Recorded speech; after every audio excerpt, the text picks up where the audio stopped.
प्रशासनाला सेन्सिटिव्ह होणं गरजेचं आहे. प्रशासन सेन्सिटिव्ह नाही ना, दिवे मॅडमना त्यांनी तक्रार देऊन सुद्धा काही करत नाही, डिम्मा हलत नाही, तर काय होणार आहे. त्यामुळे महापौर महोदय, विषय असा आहे की हा सगळा प्रस्ताव 145 कोटीचा डीपीआर बनला आहे.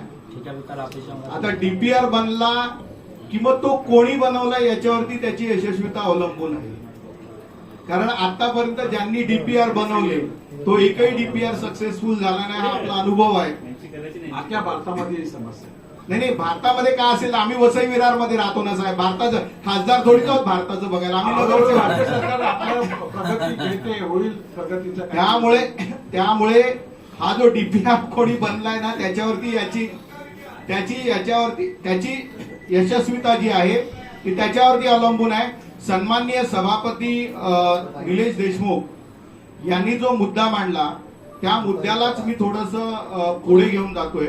महापौर महोदय, खऱ्या अर्थाने हा विषय खरंच गंभीर आहे की आपल्याला जर समजा जागेवरती, आज नाही म्हणत आहे आपण, पण आपण ज्या ठेकेदारांकडून काम करून घेतोय, जर जागेवरती जर कचरा सॉर्टिंग झाला तर हा जो काही आता 25 कोटी महापौर मध्ये पूर्ण बोलल्यानंतर तुम्हाला जागेवर करून द्यायचं काम हे नागरिकांचं आहे.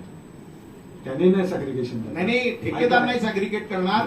पण ऐका ना, जो कचरा देतो ना त्या नागरिकांनी त्यांचा ओला आणि सुका कचरा वेगळा द्यायचा. महापौर महोदय, आपण काय सांगू शकतो का नागरिकांनी दिला तरी तुमच्या गाड्यांमध्ये ते अशा वेगवेगळ्या ओला सुक्याच्या गाड्या नाही, कंपार्टमेंट नाही, ते एकत्र करतात, असं आपण सांगू शकतो. नाही, कसं आहे महापौर महोदय, हे एकाच वेळेला 100% होणार नाही. जागेवरती 10-20% सुरुवात होईल, पण नाही 10-20% सुरुवात होईल. पण जसं सन्माननीय पंकज देशमुखांनी सांगितलं की जे मोठे कॉम्प्लेक्स आहेत, नवीन बिल्डिंगा बनलेल्या आहेत, ज्या ठिकाणी पॉसिबल आहे त्या ठिकाणी जर वरती कचरा गेला का बंधन करायचं नाही, जर आतापासून सुरुवात केली की बाबा नाही, पण महापौर महोदय आज नाही होत.